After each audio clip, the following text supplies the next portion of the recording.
저희 딸들이 동물들을 굉장히 좋아합니다. 제가 언제 한번은 이 구약의 제사 제도를 알려줬더니 너무 싫어하더라고요. 하나님은 왜 동물들을 이렇게 학대하고 죽이냐는 거예요. 그렇잖아요. 여러분, 왜 이렇게 하나님은 피를 좋아하실까? 이런 질문이 생기죠. 그러면 하나님이 전능하시니까 말씀으로 죄를 용서해 주면 되잖아요. 이렇게 물어볼 수 있어요. 내가 지금부터 모든 인류의 죄를 사하노라. 그러면 죄가 리셋되는 거 아니에요? 없어지는 거 아니에요? 왜 하나님은 그렇게 하지 않으실까요? 처음부터 예수님은 제물로 오셨어요. 죽으러 오신 겁니다. 단 한 번의 제사로. 며칠 전에 영화를 봤습니다. 탈주라는 영화를 봤는데요. 너무 재미있게 봤어요. 한 북한 병사가 있었습니다. 북한에서 제대를 앞두고 있었는데 남한으로 탈주라고 그래요. 남한으로 가고 싶어요. 근데 못 가게 하잖아요. 또 잡히면 죽고. 그 과정 가운데 여러 가지 일을 영화로 찍었는데요. 저는 그 영화를 보면서 북한에 대해서 많은 생각을 했습니다. 어떻게 북한은 저렇게 세계에서 가장 끔찍하고 비참한 나라가 되었을까? 여기 한 100km, 150km만 올라가면 바로 그런 나라가 바로 이쪽에 있다는 그 사실이 너무 안타까운 것입니다. 저와 여러분처럼 똑같이 생긴 사람들이 북한에 태어났다는 이유로 굶어 죽어서 길거리에서 5m, 10m마다 그냥 사람들이 시체가 널브러져 있다는 거 아닙니까? 아이들이 쓰레기통을 뒤지는 나라. 그게 바로 북한입니다. 무엇이 저 수천만 명의 사람들을 저 국가 감옥, 저 고통에 두었을까? 우린 다 알고 있죠? 김일성, 김정일, 김정은이라고 하는 이제 세계 유일의 3대 세습 독재 국가 때문에 이렇게 된 거예요. 항상 마음속에 안타까움과 화도 납니다. 아니, 자기와 가문을 잘 살기 위해서 어떻게 저 수천만 명을 저렇게 굶어 죽이고 쇠뇌를 시키고 나라를 집단 감옥으로 만드는 걸까? 아, 인간이란 도대체 어떤 존재일까? 항상 그런 생각을 하게 됩니다. 그러면서 또 하나의 뉴스가 생각이 났어요. 이 자본주의의 치부를 보여주는 그것은 바로 명품백 관련 기사입니다. 디올 가방 있대요. 전 잘 모르는데 385만 원 디올 가방의 원가가 8만 원으로 드러났습니다. 또 알아보니까요, 명품백 에르메스 1,400만 원의 원가가 140만 원이라는 거죠. 여성들의 백 하나가 3천만 원, 4천만 원 한다는 사실에 놀랐고요. 중요한 건 사람들이 그 백을 사기 위해서 줄을 선다는 거예요. 그 가방 하나를 왜 수천만 원이나 구매하고 사는 걸까? 도대체 인간이란 어떤 존재일까? 20살 청년 때도 제일 연구하고 고민했던 게 인간이란 무엇인가? 근데 우리는 다 알고 있어요. 인간은 어떤 존재예요? 삐뚤어진 존재예요. 뭔가 어긋난 존재예요. 오염됐어요. 그럼 오늘 성경은 인간을 어떻게 표현하고 있습니까? 1장 12절 말씀 보니까요, 전에 악한 행실로 멀리 떠나 마음으로 원수되었다. 또 13절, 우리가 흑암의 권세 아래 있었다. 이렇게 말합니다. 여러분, 모든 인간은요 그냥 행복하게 잘 살았다라가 아니에요. 흑암의 권세 아래 있습니다. 전에 악한 행실로 말미암아 하나님과 원수되었어요. 모든 인류가 죄로 말미암아 심각하게 오염된 거예요. 에베소서 2장 1절에 보면 죄와 허물로 죽은 너희라고 말씀하고 있습니다. 악한 행실로 하나님과 멀리 떠나 마음으로 하나님과 원수된 인간, 이게 인간의 참된 실존에 대한 성경의 정의예요. 죄는 흑암입니다. 어둠이에요. 그래서 우리 마음에 뭐가 있어요? 어둠이 있고 흑암이 있어요. 흑암은요 빛을 싫어합니다. 그 안에 생명이 있었으니 이 생명은 사람들의 빛이라 빛이 어둠에 비추되 깨닫지 못하더라 말씀합니다. 내 안에 어둠이요 빛을 싫어합니다.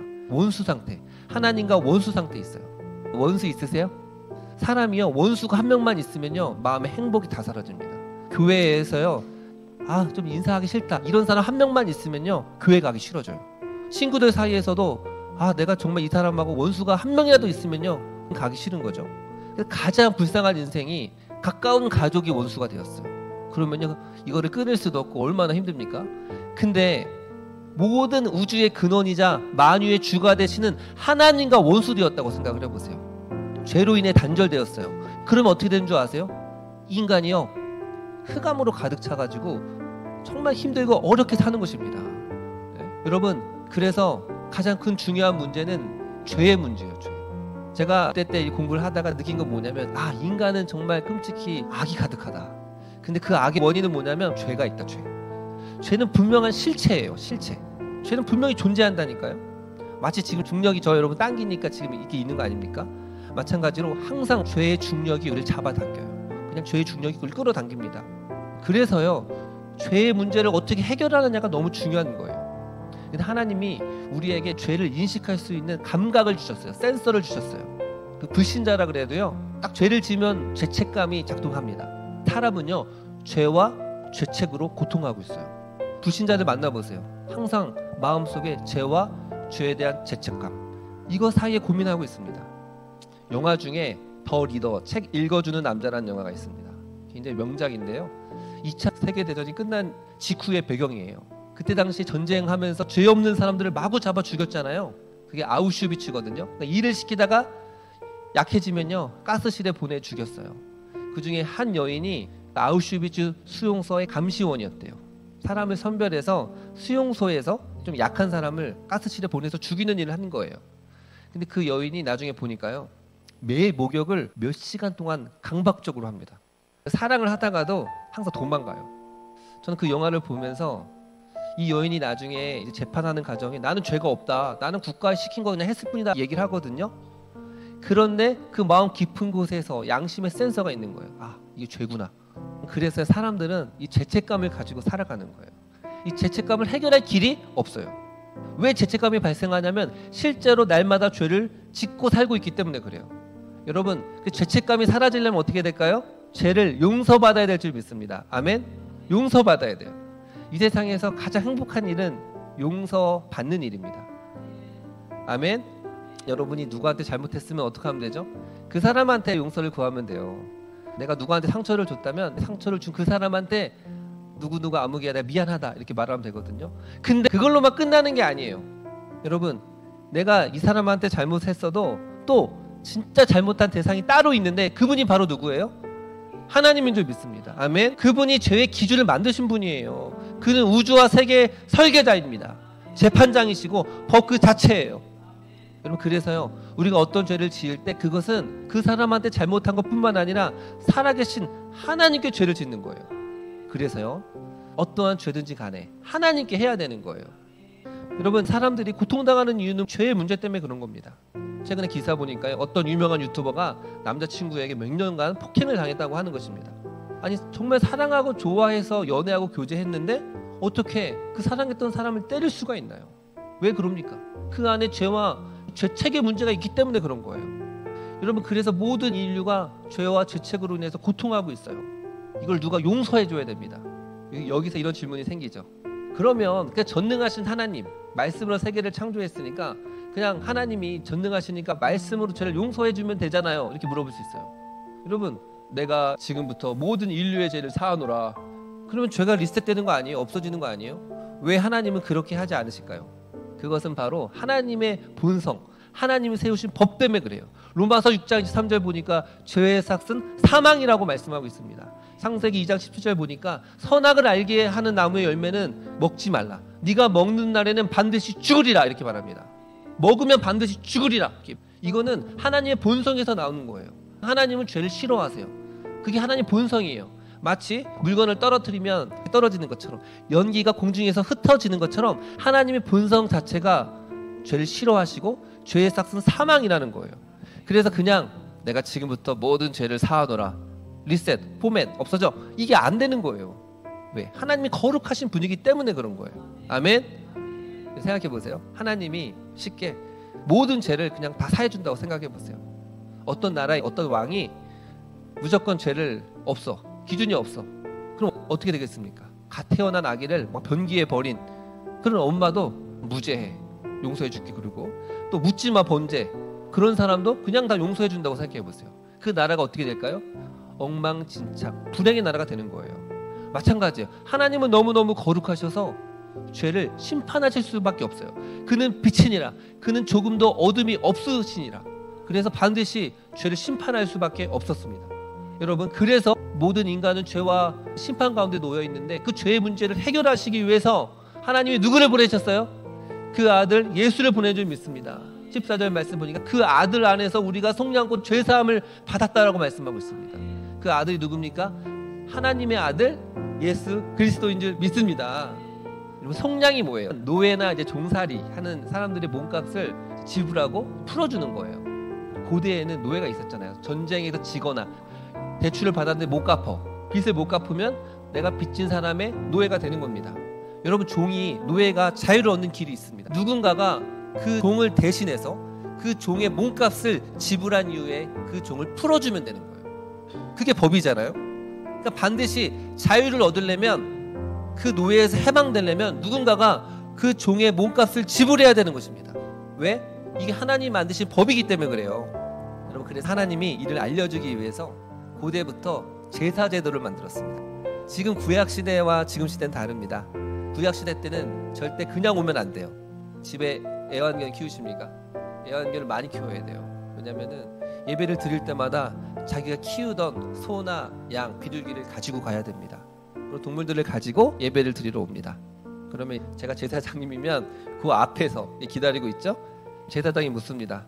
형제님, 한 주간 지었던 죄가 무엇입니까? 이야기를 하면서 손을 그 제물에 얹습니다. 그리고 나서 자기 죄를 고백한 다음에 자신이 가져온 동물을 잡아 죽이는 거죠. 그때 무슨 일이 일어나냐면, 자신이 고백을 할 때 자기의 죄가 이 사람한테 전가가 돼요. 죄의 전가가. 그런 다음 내 죄가 이 동물한테 전가가 됐어요. 그럼 어떡하죠? 그 안수자가 그 양을 잡아 죽입니다. 누가 죽여요? 예배자가. 안수자가 그 양을 잡아 죽여요. 각을 뜬다 그러죠. 각을 뜹니다. 목을 꺾고 내 다리에 발끝 모서리를 잘라요. 그리고 피를 쏟고 가죽을 벗깁니다. 그리고 내장, 콩팥 등은 정해진 곳에 버리고, 또 먹을 건 또 제사장에게 주고요. 남은 건 다 불러요. 이게 뭐예요? 제사예요. 여러분, 예수님께 감사해야 됩니다. 예수님 안 계셨으면 여러분 올 때마다 항상 이렇게 동물들 하나씩 데리고 와야 되는 거예요. 근데 예수님이 오셨기 때문에 지금 이 동물 제사 안 하는 거죠. 생각해 보십시오. 아무런 죄가 없는 양, 또 어린 양이에요. 그 양에 칼을 대서 죽인다? 이거 좋아할 사람 없어요. 제가 몇 주 전에 대관령 양떼 목장 갔다 왔는데 양들도 얼마나 귀여운지 몰라요. 졸졸 따라옵니다. 근데 그 양을 그냥 잡아 죽이는 거예요. 부드러운 살에 칼을 찔러 죽인다? 누구나 하고 싶어 하지 않는 거예요. 근데 그걸 하나님이 하라는 거예요. 이 제사제도. 그게 레위기 아닙니까? 저희 딸들이 동물들을 굉장히 좋아합니다. 어렸을 때부터 동물 영화를 많이 봐서 그런지 항상 동물의 감정이입을 잘해요. 사람이 고통당하고 이럴 때는 아무렇지도 않은데 조금만 동물들이 아프다 그러면 화를 내고 그렇거든요. 제가 언제 한 번은 이 구약의 제사제도를 알려줬더니 너무 싫어하더라고요. 하나님이 너무하시다는 거예요. 하나님은 왜 동물들을 이렇게 학대하고 죽이냐는 거예요. 그렇잖아요. 여러분, 레위기 보십시오. 동물들을 막 잡아 죽이는 거예요. 우리도 왜 이렇게 하나님은 피를 좋아하실까? 하나님은 정말 동물들을 싫어할까? 여러분, 하나님이 동물 싫어할까요? 그래서 동물을 죽이려고 하는 걸까요? 그렇지 않아요. 제가 좋아하는 말씀 중에 하나가 욥기서 38장 41절 말씀이에요. 까마귀 새끼가 하나님을 향하여 부르짖으며 먹을 것이 없어서 허우적거릴 때에 그것을 위하여 먹이를 마련을 하는 이가 누구냐? 아멘. 좋아합니다. 깊은 산 속에 까마귀 새끼가 있어요. 먹을 것이 없어. 엄마를 잃어버렸어. 그래서 찾아다니고 있는데 그 무명에 정말 별 볼 일 없는 그 까마귀 새끼 하나의 먹이를 준비하시는 분이 누구세요? 하나님인 줄 믿습니다. 아멘. 하나님은요, 동물들을 싫어하고 동물들의 죽음을 좋아하는 분이 아니에요. 하나님은 그 동물도 아끼는 분이에요. 그렇죠? 그럼에도 불구하고 하나님께서 제사 때는 그렇게 아무런 죄 없는 동물을 죽이라고 하신 이유가 있어요.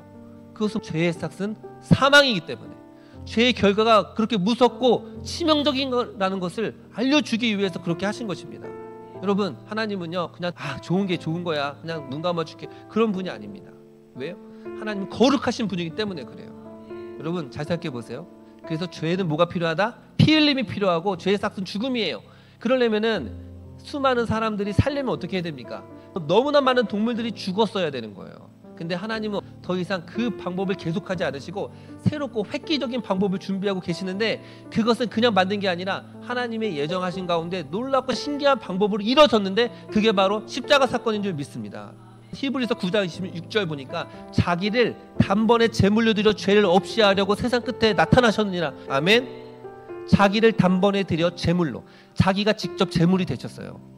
그래서 페레 요한이 예수님을 보자마자 보라, 세상 죄를 지고 가는 하나님의 어린 양이로다.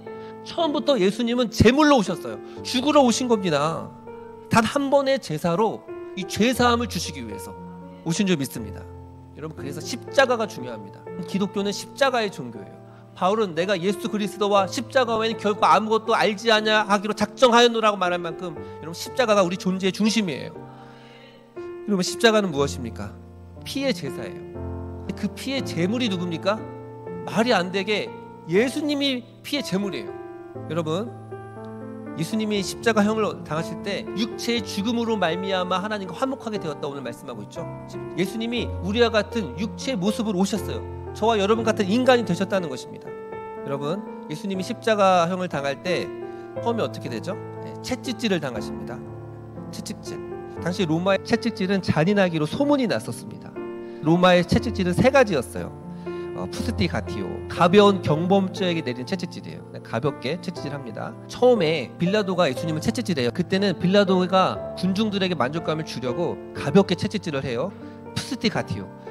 두 번째 플로겔라티오, 라틴어거든요. 중한 죄를 범한 자에게 내리는 모질고 심한 채찍질. 세 번째 채찍질이 있는데 베르베라티오. 이게 진짜 무서운 거예요. 이거는 십자가 처형 전에만 하는 채찍질이에요. 그래서 채찍질을 하기 전에 옷을 다 벗기고 말뚝을 박은 다음에 한 명이 아니라 여러 명의 고문자들이 죄수의 살점이 다 찢겨질 때까지 채찍질을 계속하는 거예요. 그래서 이 채찍질은 보통 30대 40대만 맞으면 다 끝나요. 근데 여러분 너무 충격적인 건 뭐냐면 예수님은 그 사형 선고를 받고 밤새도록 채찍질을 당했어요. 학자들은 3,000대에서 5,000대의 채찍을 맞았을 거라고 봅니다. 일단 채찍을 맞을 때는 완전히 온몸에 혈관들이 다 드러나는 거예요. 그래서 예수님이 그 채찍질을 얼마나 심하게 당했든지 또 몸이 얼마나 연약했든지 평균적으로 보통 이틀이나 3일까지 십자가에 매달려 죽는데 예수님은 6시간 만에 죽임을 당합니다. 역사학자 유세비우스는 태형을 당하는 사람, 그 채찍질을 당하는 사람은 그 사람의 정맥이 밖으로 드러났고 근육과 근골 그리고 창자의 일부가 노출됐다 이렇게 말합니다. 여러분 창자가 노출될 만큼 모든 팔가시 다 뜯겨지는 게 채찍인 거예요. 그리고 유적이 발견됐거든요. 요하난 베나콜이라고 하는 20대 남자의 유적이 발굴이 됐어요. 근데 그 시대랑 비슷해요. 근데 그를 통해서 이 예수님의 십자가 처형에 대한 많은 걸 알 수 있게 되었는데 여러분 보니까 그 사람도 이제 십자가 처형을 당했는데 두 손이 아니라 손목에 십자가 못이 박히는 겁니다. 18cm에서 25cm 되는 가량의 못이 들어오는 겁니다. 그 다음에 두 다리를 모아서 다리에 못을 박아요. 많은 학자들이 말하는 게 다리에 못을 박을 때 충격이 엄청나다고 말합니다. 이때 거의 다 기절을 한대요. 근데 죽을 만큼은 아니고 다시 깨어나죠. 여러분 십자가 고통이 왜 인류의 모든 고문 중에서 최고의 고문이냐? 아주 서서하게 죽이는 병이에요. 서서하게 죽입니다. 예를 들어서 칼로 목베임을 당하거나 절벽에 떨어뜨리는 거는 한순간이잖아요. 근데 십자가 처형은 그렇지가 않아요. 많은 사람들이 예수님이 사인이 뭐냐라고 했을 때 그것은 바로 숨을 못 쉬어서 호흡 산독증이라고 얘기하더라고요. 숨을 왜 못 쉴까요? 일단 숨을 쉬기 위해서는 몸을 이렇게 세워야 돼요. 근데 이렇게 세우려면 뭘 해야 됩니까? 발에 힘을 줘야 돼요. 발에 힘을 줘야 허리를 들잖아요. 그래야 숨을 쉴 수 있는 거예요. 근데 발에 힘을 주면 모든 고통이 어디로 향합니까? 모든 고통이 발에게 집중이 되는 거예요. 그러면 이제 발에 엄청난 고통이 찾아오죠. 그래서 횡격막이 넓어지면서 숨을 한번 쉬었어요. 그러면 다시 이제 힘을 빼잖아요. 힘을 빼면 또 어떻게 될까요?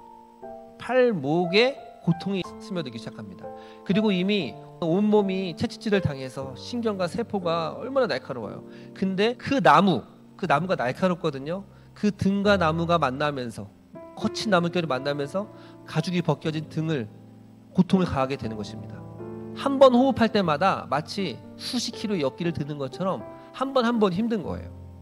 그래서 숨 쉬는 것을 포기하게 되고 호흡수가 줄어들게 되고 숨을 못 쉬게 되면서 심장 박동이 불규칙하게 되면서 서서하게 가장 고통스럽고 잔인하게 오랫동안 죽일 수 있는 게 숨 한 번 쉴 때마다 고통을 주는 게 뭐예요? 십자가 처형이에요. 십자가 처형. 예수님이 그 고통을 당하셨다는 것입니다. 아멘. 예수님께서 왜 그런 육체적 고통을 당하셨을까요? 예수님이 저와 여러분 똑같은 우리의 몸을 입고 오셨어요. 우리 같은 살을 입고 오셨어요. 그래서 똑같이 밥 안 먹으면 배고프고 가시 하나 박히면 아프고 피곤하면 주무셔야 되는 인간으로 오신 것입니다. 성경을 읽다 보면 이해가 안 되는 게 있어요. 군인들이 예수님께 쓸개 탄 포도주를 자비를 베푸듯이 준다는 거예요. 이게 뭡니까? 한마디로 마취제 성분. 마취제. 그래서 이걸 마시면은 좀 고통에 경감돼요. 덜합니다. 그런데 예수님은 어떻게 하셨죠? 그 쓸개탄 포도주, 그 마취제도 일부러 먹지는 않은 거예요. 와, 좀 먹으셨어도 되는데 왜 그 고통을 이렇게 생으로 감당하셨을까? 예수님은요, 그 고통을 당하실 때 전능하신 하나님이었기 때문에 그 고통을 하나님의 능력으로 신경을 차단할 수도 있었어요. 스스로 마취할 수도 있었습니다. 하지만 예수님은 그렇게 하지 않으셨어요. 그냥 그 고통을 생으로 감당하신 것입니다. 그 아들 안에 죄사함이 있다고 했을 때 그 아들은 예수 그리스도의 십자가를 의미하는 거예요. 그 속량이라고 하는 피의 제사는 예수 그리스도라고 하는 그분이 피의 제사가 된 것입니다. 십자가를 통해서 뭘 알 수 있습니까? 하나님의 그 거룩하심을 알 수가 있습니다. 죄의 결과는 사망이라는 것, 죄의 결과가 이렇게 끔찍한 걸 보여주는 것입니다. 여러분, 그래서 많은 사람들이 생각하고 있는 것처럼 죄 짓고 회개하면 되지, 죄 짓고 회개하면 되는 거 아니야? 근데 여러분, 이건 사단의 생각입니다. 십자가를 날마다 묵상하다 보면요, 죄의 무게가 얼마나 무거운지 알게 돼요. 죄를 짓는 것은 다시 우리가 예수 그리스도를 십자가에 못 박는 것과 같다. 예수님이 그 죄에서 우리를 구원하기 위해서 십자가를 지셨는데 우리가 어떻게 다시 그 죄를 또 짓습니까? 그게 바로 십자가를 모욕하는 것 같아요. 예수를 믿는다고 할 때 핵심이 뭐냐면, 예수님이 나의 죄를 감당하기 위해서 그런 말도 안 되는 고통과 그 십자가를 감당했다, 그 아들 안에 그 놀라운 신비, 그 속량이 있다, 이것을 제대로 알고 믿는 것인 줄 믿습니다. 이사야 53장 5절 보면 그의 찔림은 우리의 허물 인하며 그의 상함은 우리의 죄악을 때문이라 말하고 있습니다. 그가 찔렸는데 왜요? 우리 허물, 그가 상한 것도 우리의 죄악 때문이라고 말씀하고 있는 것입니다. 여러분, 예수님이 십자가에 못 박혀 죽으신 것은 바로 저와 여러분이 지은 죄 때문인 거예요. 저와 여러분이 어저께 지은 그 죄, 저와 여러분이 며칠 전에 지은 죄, 그 죄 때문에 예수님이 십자가에 못 박히신 줄 믿습니다. 예수님이 나를 대신해서 우리의 이름표를 달고 십자가에 고통 당하신 것입니다. 여러분, 정말 십자가 사건이 내 존재의 중심이 되지 않은 사람들이 많아요. 여러분, 십자가, 그 예수 그리스도의 속량은 우리의 존재의 깊은 곳에 핵심이 돼야 돼요. 이사야 53장 3절 보면 마치 사람들이 그에게서 얼굴을 가리는 것 같이 멸시를 당하였고 우리도 그를 귀히 여기지 아니하였다라고 말하고 있습니다. 여러분, 우리가 그를 귀히 여기지 않았습니다. 그래서 예수님이 십자가에 못 박혀 죽은 거예요. 여러분, 생각해 보십시오. 우리가 죄 짓는다는 것은 무엇입니까? 예수님을 귀하게 여기지 않는 거예요. 그러니까 교만하고 나태하고 음란하고 거짓말하고 탐욕하고 잘난 척하고 슬쩍하고 남을 미워하고 시기하는 것입니다. 그 아들 안에 있는 그 속량, 예수 그리스도의 십자가의 피를, 죄사함을 성령님이요, 시대를 초월해서 우리에게 적용하세요. 성령님이 중요합니다. 여러분, 진실로 예수 그리스도를 내 마음에 믿고 예수님이 나의 죄를 위하여서 그 고통을 당하셨다는 것을 믿으면 어떻게 됩니까? 하나님의 자녀가 되고 내 모든 죄가 사함 받게 되는 줄을 믿습니다. 내 두 손과 두 팔목에 대못이 박히고 옆구리에 창이 들어오고 채찍에 맞아서 살이 다 벗겨지고 혈관이 드러나면서도 십자가에 내려오지 않고 그 고통을 생으로 감당하신 예수님, 그 예수님을 바라보며 내가 죄인입니다, 나를 긍휼히 여겨 주옵소서, 그러면요, 나의 모든 죄가 사해져요. 마치 죄를 이 세상에 한 번도 짓지 않은 것처럼 칭히 내가 너를 의롭다고 여겨주는 줄 믿습니다. 아멘. 여러분, 이 죄사함의 축복이 우리에게 있어요. 오늘 말씀 보면 현재형으로 내가 죄사함의 축복을 가지고 있다라고 말하고 있는 것입니다. 세상에 돈 많은 사람 부러워할 거 하나도 없어요. 우리에게 가장 큰 축복은 내가 언제든지 자비하신 예수 그리스도께 나아가면 내가 용서받을 수 있는 사람인 줄 믿습니다. 모든 사람이 죄를 범하였으면 하나님의 영광에 이르지 못하였더니 그리스도 예수 안에 있는 속량으로 말미암아 하나님의 은혜로 값없이 의롭다 하신 모든 자 되었느니라. 아멘.